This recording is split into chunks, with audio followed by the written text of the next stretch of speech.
Welcome back to Kayfabe Science, the only show on the internet that actively wants the moon landing to be fake, just so it could be more like pro wrestling.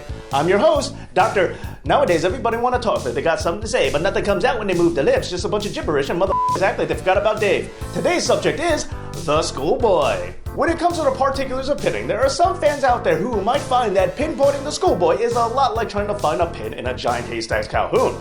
But have no fear, because today we'll be clarifying all those things like butter.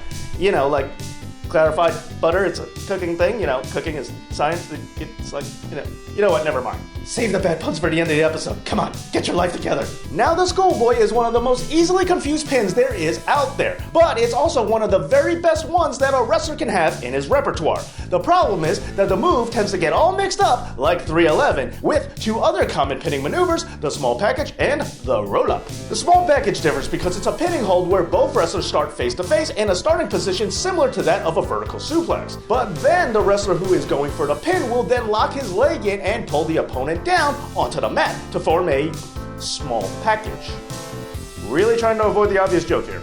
Now, the roll-up is even more commonly mistaken for the schoolboy and has a very distinct history of its own. It's sometimes referred to as the O'Connor roll, named after Pat O'Connor, who he himself called the move the reverse rolling cradle. But what's important to note here is the execution. A true roll-up starts with a waist lock and then goes into bringing your opponent back with you and then rolling up on top of your upside-down target, sitting on their legs in order to pin them down to the mat. And while this isn't exactly ethical, for a little bit of extra leverage, you could easily grab a fistful of your opponent's tights to secure the pin. That would put more stank on that roll than week-old sushi. Nowadays, many commentators mistakenly refer to the schoolboy as a roll-up, but don't you believe them, the truth is out there. And not only is the schoolboy often confused with the roll-up, but it's also subject for even more confusion with the other schoolboy pin. In pro wrestling, a schoolboy pin is very different from a schoolboy pin on the playground. In the schoolyard, many refer to a schoolboy pin as a bully sitting on your chest, holding it down to the ground. Get off me! Get off me! I don't want to give you my left foot! I'm gonna... Oh, sorry, flashback. It's okay.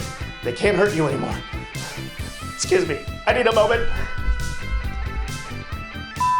Now, in professional wrestling, on the other hand, a schoolboy pin is when you go behind your opponent and reach in between his legs and then pull them down into this classic textbook pin.